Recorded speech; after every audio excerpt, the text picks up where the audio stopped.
নজর রাখবো পরবর্তী সংবাদে। ধর্ম পরিবর্তন নিয়ে কড়া আইন যোগী রাজ্যে, অর্থাৎ আরো কড়াকড়ি যোগী রাজ্য। কিন্তু কি সেই আইন?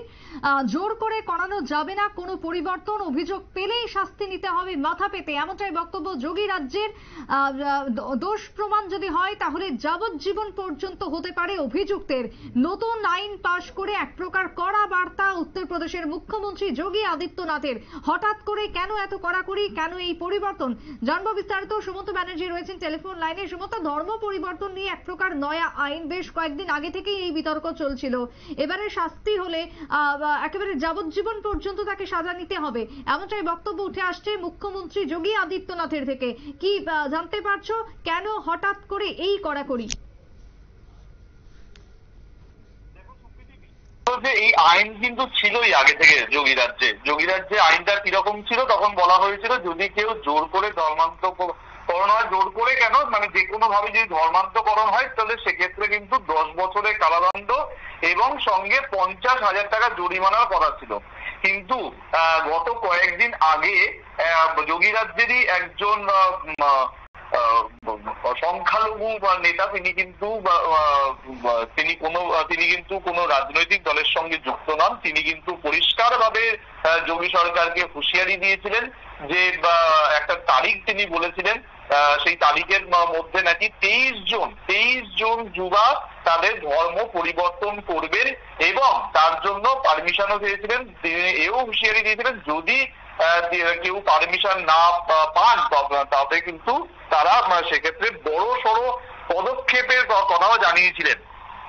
এরপরেই কিন্তু আমরা দেখেছিলাম এই বিষয়টা আজকে দেখলাম, যেখানে পরিষ্কার ভাবে বলা হলো যে এবার থেকে যদি কাউকে, তিনি যে মহিলা হতে পারে, নাবালক হতে পারে বা যে কেউ, তাকে যদি জোর করে ধর্মান্তরিত করা হয় তাহলে কিন্তু যাবজ্জীবন কারাদণ্ড মতন সাজা কিন্তু হতে পারে।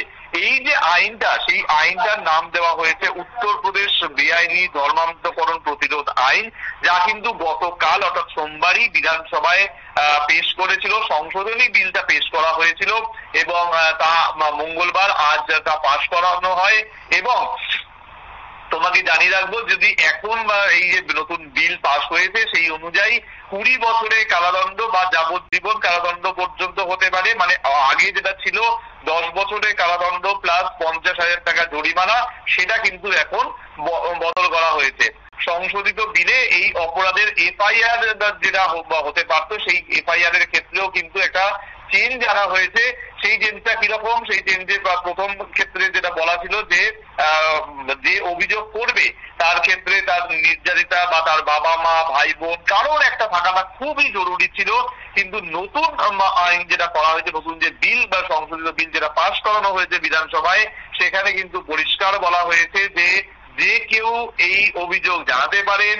ধর্মান্তরের অভিযোগের ক্ষেত্রে যে কোনো ব্যক্তি এফআইআর নথিভুক্ত করতে পারবেন এবং যে কোনো মানুষ কিন্তু, যে কোনো ব্যক্তি কিন্তু পুলিশকে লিখিত তথ্য দিতে পারবেন। এখন থেকে আর কোনো নিকট আত্মীয় সঙ্গে না থাকলেও চলবে।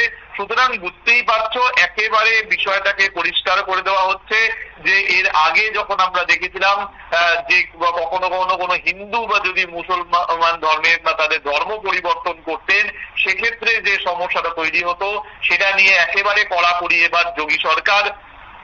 এবং পরিষ্কার ভাবে বলা হয়েছে যে আইনের অধীনে সমস্ত অপরাধকেই জামিন অযোগ্য করা হয়েছে। বলা হয়েছে সরকার পক্ষের আইনজীবী তার যুক্তি দেওয়ার আগে কোনো অভিযুক্তের জামিনের আবেদন বিবেচনা করা যাবে না। তাহলে সেক্ষেত্রে একটা বড় সড়ো চাপ তৈরি হলো। খুব স্বাভাবিকভাবেই ধর্মান্তরিত যাতে কেউ না হতে পারে তার জন্যই এই ব্যবস্থা। এবং এক্ষেত্রে কিন্তু বহু মানুষ কিন্তু প্রশ্ন তুলছে যে সেক্ষেত্রে যদি মুসলমান থেকে বা যদি কেউ হিন্দুত্ব বা হিন্দু ধর্ম নিতে চায়, তাহলে সেক্ষেত্রে যদি সবকিছু ইজি হয়ে থাকে, তাহলে হিন্দু ধর্ম থেকে মুসলমান ধর্মে পরিবর্তনের জন্য কেন এত সমস্যা, এই নিয়েও কিন্তু প্রশ্ন উঠতে ইতিমধ্যেই শুরু হয়েছে। সমাজবাদী পার্টি প্রধান অখিলেশ যাদব তিনি কিন্তু একেবারে পরিষ্কারভাবে প্রশ্ন তুলেছেন যে নতুন তো কিছু হচ্ছে না, নতুন কিছু বলার মতো নেই, সুতরাং তিনি একেবারে ব্যর্থহীন ভাষায় এই কথাটাই বলেছেন। তুমি জানবে নিশ্চয়ই যে 2020 সালের নভেম্বরে লাভ জিহাদ বিরোধী আইন জারির বিষয়ে একটি অধ্যাদেশ জারি করেছিল এই যোগী সরকার, এবং পরে 2021-এ বেআইনি ধর্মান্তর আইন প্রতিরোধ আইন যেটা কার্যকর করা হয়েছিল তারই এটা সংশোধিত বিল। সুতরাং বলা যেতেই পারে এই বিলের মাধ্যমে যে যার নিজেদের ধর্ম হঠাৎ করেই চেঞ্জ করতে পারবে না। মানে যদি কোনো চাপ থাকে তাহলে সেক্ষেত্রে তো একেবারেই না, তাহলে সেক্ষেত্রে কিন্তু যাবজ্জীবন কারাদণ্ড, অর্থাৎ এই কারাদণ্ড কিন্তু অত্যন্ত গুরুতর সাজা বা ঘোষণা মানে সাজার কথা উল্লেখ করা হয়েছে। এবার বিলটি যেহেতু পাশ করা হয়েছে বিধানসভায়, খুব স্বাভাবিকভাবেই আগামী দিনে এই ধরনের কোনো ঘটনা ঘটলে সেক্ষেত্রে কিন্তু যথেষ্টই চাপে থাকবে অভিযুক্তরা। সুপ্রীতি, একেবারে তাই। ধন্যবাদ তোমায় সুমন্ত। অর্থাৎ যোগী রাজ্যে রীতিমতো কড়াকড়ি ধর্মান্তর করাকে কেন্দ্র করে এই মনোভাব বা কড়া পদক্ষেপ নিয়েছে মুখ্যমন্ত্রী যোগী আদিত্যনাথ, এবং যদি কেউ এই ধরনের কাজ করে থাকেন তাহলে শাস্তিযোগ্য অপরাধ রয়েছে। জোর করে কোনো রকমের পরিবর্তন করা যাবে না, পরিবর্তন করলে যাবজ্জীবন পর্যন্ত কারাদণ্ড নিতে হবে, এমনটাই বক্তব্য উঠে এসেছে সেই রাজ্য থেকে। ছোট্ট বিরতির পর ফিরবো, সঙ্গে থাকুন।